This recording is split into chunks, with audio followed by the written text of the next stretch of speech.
Hello বন্ধুরা, আমার চ্যানেলে আপনাকে স্বাগতম।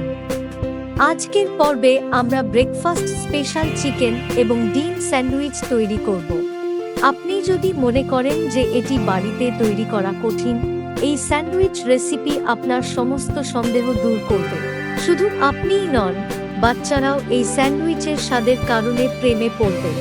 এটি একটি আশ্চর্যজনক ব্রেকফাস্টের রেসিপি যা আপনি প্রস্তুত করতে পারেন।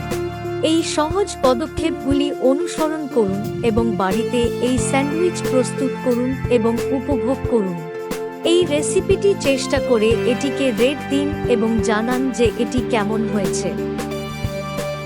পাউরুটির টুকরো নিন এবং মাঝখান থেকে তির্যকভাবে কেটে নিন।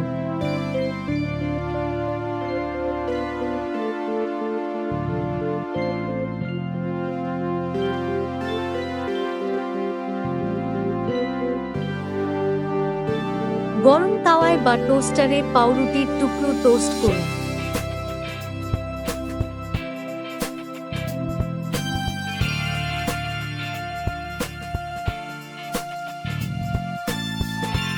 দুইশো গ্রাম সিদ্ধ ছিন্ন করা মুরগি নিন।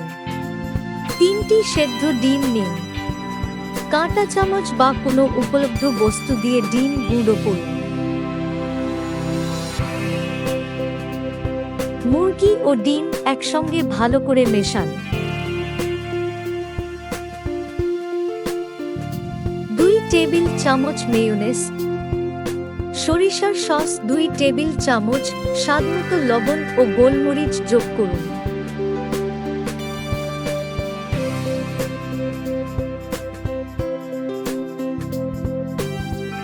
সব একসাথে ভালো করে মেশান।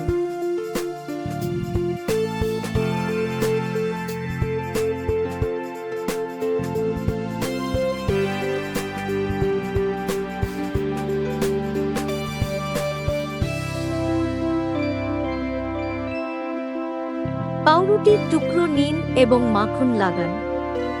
এবার ব্রেড স্লাইসগুলো মুরগি, ডিমের মিশ্রণে ভরে আরেকটি স্লাইস দিয়ে ঢেকে দিন। সকালের নাস্তার জন্য এই স্যান্ডউইচটি রাখুন বা এটি সন্ধ্যার নাস্তা হিসাবেও উপভোগ করা যেতে পারে। এই স্যান্ডউইচটি স্বাদ সুস্বাদু এবং এটি স্বাস্থ্যকর। বন্ধুরা, আশা করি আপনারা এই সহজ রেসিপিটি পছন্দ করেছেন এবং উপভোগ করেছেন। আমি আপনাকে একবার চেষ্টা করে দেখার অনুরোধ করছি। আমি নিশ্চিত আপনি স্বাদ উপভোগ করবেন। বন্ধুরা, একটি অনুরোধ, দয়া করে আমার চ্যানেলটি লাইক, শেয়ার এবং সাবস্ক্রাইব করুন। এটা অবশ্যই আমাকে আরও মজাদার রেসিপি তৈরি করতে উৎসাহিত করবে। আমি শীঘ্রই ফিরে আসব আমার আরেকটি বিশেষ ঘরোয়া রেসিপি নিয়ে, তাই যত্ন নিন এবং সুস্থ থাকুন। আপনাকে ধন্যবাদ।